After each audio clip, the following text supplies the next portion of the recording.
ये जवानी बहुत काम वेदना प्रदान करने वाली है, इसलिए इसमें बहुत गलत काम हो जाते हैं, बड़े पाप बन जाते हैं। बड़े भाग्यशाली हैं जो अपने यौवन को पवित्र रखा। वही जगत को पावन करने वाले महात्मा हैं, उन्हीं के चरणों में कोटिशा बार बार नमन, जो अपनी जवानी को दूषित नहीं होने दिया। जिनकी यौवन अवस्था परम पवित्र व्यतीत हो गई, उनको क्या कहना, देर नहीं लगेगा, सिद्धावस्था आने में देर नहीं लगेगी। ये जो यौवन है बहुत बहुत ही मदांध करके, धर्म भ्रष्ट कर, किसी का भय नहीं मानता, न भगवान का, न गुरु का, न शास्त्र का, बस मनमानी आचरण। फिर जो दुर्गति के आचरण हुए उन्हीं के मिटाने में पूरा जीवन लग जाता है। ये ऐसा नहीं कि एक बार भोग लिया तो बस फिर छोड़ सकते हो, तुम्हारी ताकत नहीं, तुम्हारी ताकत नहीं। विषय चुगा जिन चुगय मन, चुगत कछुक सुख होए, फिर फांसी ऐसी लगे। ये जो फांसी, विषय चुगा केवल दिखाई दे रहा है, लेकिन उसमें जो बंधन है, जो जाल है, वो नहीं दिखाई दे रहा। जो ही तुमने चुगा उसका जो जाल है वो फंस जाएगा। फिर फांसी ऐसी लगे तेषम दुख न को। अब तो बस वही तृष्णा, वही चिंतन, वही गंदी बात। इसलिए यो व्याघ्र योषिता विस्मी व स्वादन्नमर्थम महा, जो अपनी जवानी को पवित्रता से निर्वाह करने के लिए काम भोग की बात, काम भोग की क्रिया, काम भोग का चिंतन, ये भयंकर विषधारी सांप के समान समझता, नहीं काट लेगा, जहर चढ़ जाएगा। और स्वादन्नमर्थम विषमी व, जितने ही स्वाद के पदार्थ हैं, बड़े स्वादिष्ट लगने वाले, ये सब विष हैं। ये नीच रसेंद्री खा खा के पुष्ट होती है और जनेन्द्री आदि से पाप कराती है। श्रीपाद कह रहे हैं जीवन प्रभु के क्रंदन के लिए मिला है, रो रो कर व्यतीत करने के लिए मिला है। यही दोष हमको प्रभु का प्रेम प्राप्त नहीं होने देते। जवानी को संभालो, पवित्र रखो। कैसे? बोले विस्म्यु स्वादन्नमर्थम, ये जो स्वाद अन्न पाने की चाहत हो गई है बहुत खतरनाक है। ये रसगुल्ला नहीं है, ये बिस्गुल्ला है। जितना खाओगे अच्छे अच्छे पदार्थ, उतना ही भोग वासना बढ़ेगी। जितना भोग क्रिया करोगे, किसी की जरूरत नहीं, अपने आप नष्ट हो जाओगे। कोई किसी को मारता नहीं, अपना कर्म ही हमारा नाश कर देता है। इसलिए विस्म्यु स्वादन्नर्थम, स्वादन्न के लिए विष के समान उसको देखो। जवानी को पवित्र रखने के लिए भोग क्रिया, भोग चिंतन, भोग वार्ता, इसको ऐसे समझो जैसे फुफकारता हुआ काला सर्प हो, बस नजदीक गए तो डस लेगा, जहर चढ़ जाएगा। नर्थ प्रायम साधु लोक मिलनम सर्वार्थ विभ्रंशवत, ये महानर्थकारी असाधु आचरण करने वालों से दूर रहे, इनका कभी संग न होने पावे। जो जनेन्द्री रसेंद्री के गुलाम हैं, इनका संग न होने पावे, नहीं ये संग नष्ट कर देगा। संगम त्यजेत, इनका संग ही त्याग दे। सर्व संगोपहो हिमाम, सत्संग के द्वारा प्राप्त विवेक से सात संगों का त्याग कर दे, जो भजन रंग में बाधा पहुंचाने वाले हैं। डरना नहीं चाहिए। जैसे रिश्ते, नातेदार, संबंधी, मित्र, संसार के और प्रियजन यदि हमें प्रभु से विमुख करते हैं, ये प्रभु की निंदा करते हैं, भक्ति की निंदा करते हैं, भगवत मार्ग की बाधा खड़ी करते हैं, तो हम मन से प्रणाम करके इनमें भी भगवत भावना करके पर इनका कभी संग संभाषण नहीं करेंगे। श्रीपाद के अनर्थ प्राय मसाध लोक मिलनो सर्वार्थ विभ्रंशवत, ये अनर्थ पैदा करने वाले असाधु भगवत मार्ग के विमुख जो है, इनका कभी संग मत करो, ये आपके परमार्थ स्वार्थ सबका नाश कर देंगे। बहुत सुंदर कभी कभी कृपा होती है और अवहेलना हो जाती है कृपा की। फिर जीव जो पछताता है, अब जो हृदय में बिना भजन किए आनंद की स्फूर्ति होती है गुरुजनों की कृपा से, तो उसको रोकने के लिए तप की, साधना की, संयम की बाढ़ लगानी चाहिए। नहीं तो चढ़ी के मैन तुरंग पर चली वो पावक माए। यही प्रेम पंथ अति कठिन है, सबको निभतना है। भक्ति ईर्ष्या का विषय नहीं, जो ईर्ष्या करते हैं। जैसे कल या परसों एकांतिक में एक भक्त भाव वाले बहुत प्रवीण, वो कह रहे थे कि आपसे जब कोई हंस के बात करता है या आपका कोई सत्संग सुनता है तो मुझे बहुत जलन होती है, लगता है सिर्फ मेरे महाराज जी हैं, इनसे कोई बात नहीं करेगा। वो भाई भाव तो तुम्हारा प्रीता कहे, लेकिन ये संसारिक है। जो हरिवंश को नाम सुनावे तन मन प्राण तासु बलिहारी। ये भक्ति का हमारे गुरुदेव को, हमारे इष्ट को जो पुकारे, जो सुने, जो देखे, उसकी चरण रज लेके माथे पे धन्य है आप हमारे गुरुदेव से प्यार करते हैं, हम आपको प्राणों से भी अधिक प्यार करते हैं। जो हरिवंश उपासक सेवय सदा सेवं ताके चरण विचारी। ईर्ष्या थोड़ी, ये कोई सांसारिक मार्ग थोड़ी है।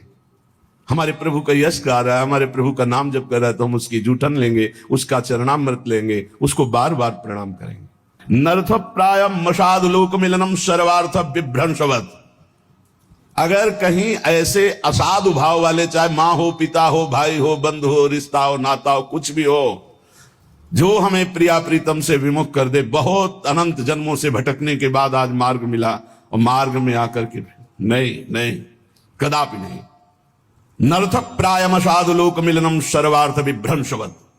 कोई भी हो, अब दांव लगा है प्रिया प्रीतम के मिलन का, अब गुंजाइश नहीं है, अब नहीं। कोई भी हो, अपना मन, अपना प्राण भी त्याग करना पड़े तो कोई बात नहीं, प्राण भी त्याग कर देंगे, लेकिन प्रिया प्रीतम को नहीं। किंचन मात्र परिग्रहम ग्रहमिव स्वात्म इंद्रियम शत्रुवत। मुझे किंचन मात्र भी वो परिग्रह, वो दान, वो संग्रह नहीं करना जिससे हमारे प्रिया प्रीतम छूट जाए, उसी का चिंतन चलता रहे। नहीं, जो परिग्रह, जो दान, जो संग्रह प्रिया प्रीतम से विमुख कर दे, महाअनिष्टकारी, मुझे नहीं स्वीकार करना। किंचन मात्र परिग्रहम ग्रहमिव स्वात्मेन्द्रियम शत्रुवत। दुश्मन के समान देखे परिग्रह को, क्योंकि वो प्रिया प्रीतम से विमुख कर दे। मन्नेत प्रणयी हरौ सही वसेत साध्वत्र वृंदावने। वही वृंदावन में मेरी मान्यता है कि वास का उत्तम फल प्राप्त कर पाता है, जो जवानी को दूषित नहीं होने देता, जो स्वाद अन्न में विषवत भावना रखता है, जो परिवार सुहृद मित्रगण जो भगवत विरोधी भाव प्रकट करते हैं, उनसे बिल्कुल दूर। सर्वार्थ विभ्रंशवत, ये सब कुछ नाश कर देंगे, ऐसे भागो दूर। किंचन मात्र परिग्रहम ग्रहम स्वात्मेन्द्रियम शत्रुवत। अपनी इंद्रियों के भोग विलासिता का कोई भी परिग्रह, कोई भी दान पुण्य ऐसा न स्वीकार करे जो प्रिया प्रीतम से विमुख कर दे। मन्नेत प्रणयी हरो सही वसेत साध्वत्र वृंदावनम। वही साधु स्वभाव वाला वृंदावन वास का परम उत्तम लाभ प्राप्त करता है। संत वाणी, महापुरुषों के वचन भगवत प्राप्ति को बहुत जल्दी प्रकाशित करते हैं, पुष्ट करते हैं। उपासक ये समझ ले कि ये चार बातें बड़े ही भाग्यशाली को प्राप्त होती हैं। पहला मनुष्यत्व, दूसरा धर्म श्रवण, तीसरा विशिष्ट श्रद्धा, और चौथा संयम पूर्ण परमार्थ। मनुष्य शरीर ये किसी कर्म के फल से नहीं मिला है, भगवान की कृपा से मिला है। कबहू ककरि करुणा नर देही, देत ईश बिनु हेतु शनेही। बड़ी कृपा, दुर्लभो मानुषो देहो, जगह जगह शास्त्रों में आया है। मनुष्यत्व, बड़े भाग्यशाली जिनको मानव देह की प्राप्ति हुई। मानव देह प्राप्त करके दूसरा महाभाग्य सत्संग, धर्म श्रवणम, धर्म शास्त्र से युक्त सत्संग। मनमानी, एक दक्षिण की वार्ता, एक उत्तर की वार्ता, कोई तुकतान ही नहीं मिल रहा, क्या कहना चाहते समझे में नहीं आता, बताना क्या चाहते हैं। तस्मात् शास्त्रम प्रमाणम थे, शास्त्र प्रमाणित, महापुरुषों से प्रमाणित जो वाक्य, उसे सत्संग कहते हैं। अपना अनुभव, शास्त्र सम्मत महापुरुषों के अनुभव, इन्हीं की चर्चा को सत्संग कहते हैं। मनोरंजन को सत्संग नहीं कहते। धर्म श्रवण सत्संग, ये बड़ी दुर्लभ बात है। मनुष्य शरीर मिला और सत्संग मिला। अब सत्संग में अगला है श्रद्धा, जो सुना उसको धारण किया। जो मनुष्य शरीर प्राप्त करके अवनीत स्वभाव के होते हैं, उद्दंड स्वभाव के होते हैं, ना उनको नमन भक्ति आती है, ना उनको, एक उद्दंड स्वभाव, ऐसे सत्संग में जाकर भी कुछ लाभ नहीं ले पाते। खलऊ करें भली पाई सुसंगु, मिटे न मलिन स्वभाव भंगु। वो अभिमानी जन, वो दुष्ट स्वभाव वाले, भगवान की कृपा हुई, साधु दर्शन साधु संग, लेकिन वो लाभ नहीं ले पाते। अवनीत को विपत्ति ही मिलती है, भगवत संपत्ति नहीं। अवनीत को, दुष्ट स्वभाव, उद्दंड अभिमानी को दुर्दशा ही प्राप्त होती है। जो विनीत है वही शिक्षा को प्राप्त कर पाता, विनयशील नम्र। इसीलिए कहा महापुरुषों के पास जाओ, प्रणिपातेन साष्टांग दंडवत, हाथ जोड़कर बड़ी दैन्यता से, तब वहां तुम ग्रहण कर पाओगे। अंजलि चढ़ाकर माथे पर हाथ रखकर सम्मान प्रदर्शित करते हुए मन वचन शरीर से विनयवनत होकर के तब सत्संग का लाभ लिया जाता है। बोले संयम पुरुषार्थ। अब जो सत्संग में सुना पूर्ण विश्वास के साथ, वैसे ही संयम और खूब परमार्थ का पुरुषार्थ जान लगा करके एक बार जैसे कहा दांती पीसते हुए कमर कस के हमको चढ़ जाना इस चढ़ाई पर। निरंतर नाम जप, निरंतर भजन, असत आचरणों का त्याग। जो मानव शरीर प्राप्त करके सत्संग मिला पर उस पर श्रद्धा नहीं है, तो 20 साल सत्संग सुनने पर परिवर्तन नहीं होगा। और अगर श्रद्धा है तो उसका परिणाम है कि वो तत्पर हो जाएगा, वैसे ही आचरण करने लगेगा सत्संग में जैसा कहा गया है। तो मानव शरीर, सत्संग और सत्संग पे श्रद्धा, और श्रद्धा का स्वरूप है यथार्थ जो बोला जा रहा है उसे अपने जीवन में उतार लेना, और दिव्य पुरुषार्थ खूब मेहनत करके साधन भजन करना। ये 4 बातें बड़े सौभाग्यशाली में होते हैं।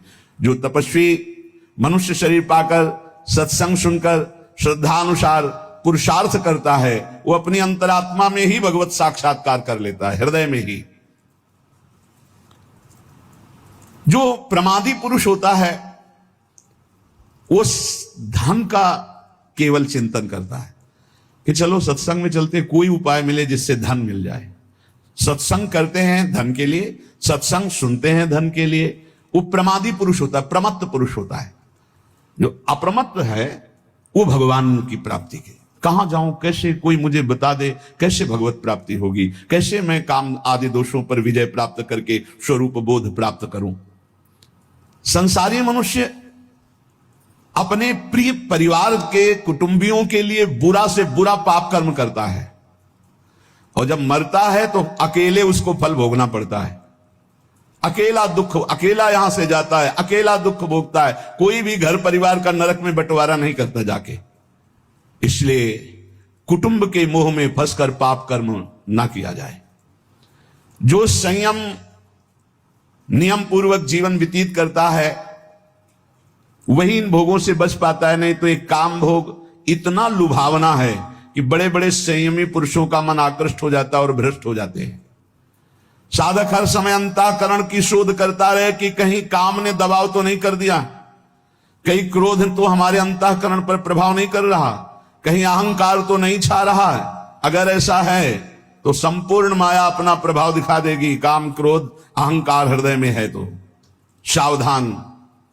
जैसे वृक्ष का पत्ता पतझड़ ऋतुकालिक रात्रि समूह के बीत जाने पर पीला होकर गिर जाता है, ऐसे ही तुम्हारी आयु समाप्त होने पर ये शरीर नष्ट हो जाएगा। इसलिए एक क्षण भी पाप कर्म में मत लगाओ। जैसे ओस की बूंद ऐसे पत्ते पर हिलक रही है, बस वो गिरने ही वाली है, ऐसे ही तुम्हारा जीवन नष्ट होने वाला है।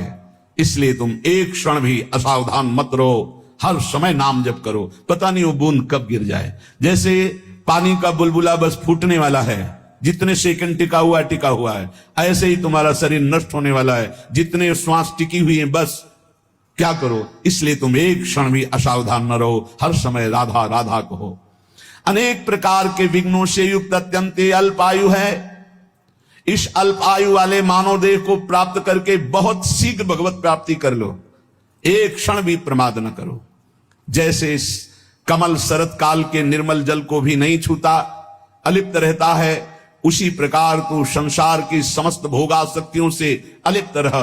कोई भी स्नेह बंधन तुझे विवश न कर पावे। क्षण भर भी प्रमाद मत कर, निरंतर भजन कर। जीव मोहवशाद इस माया जनित दुख को सुख मानकर भोगने के लिए प्रयासरत है, और परम सुख मोक्ष या भगवत प्राप्ति की चाह ही नहीं कर रहा। ये दुखालय में दुख में वो सुख खोज रहा है। इंद्रियों को इनके विषयों में जाने की ढील मत दो। 5 में से 5 ना संभाल पाओ तो 2 संभाल लो, एक रसेंद्री और एक जनेंद्री। अगर इन 2 में से दोनों ना संभाल पाओ तो एक संभाल लो, रसेंद्री। जनेंद्री ठीक हो जाएगी। ना तू किसी से द्वेष कर, ना रोष कर, ना किसी से राग कर, इसी जन्म में तू भजन बल से भगवत प्राप्ति कर ले, जन्म मरण चक्र को मिटा दे। देखो, शास्त्र और श्रुतियों का अंत नहीं।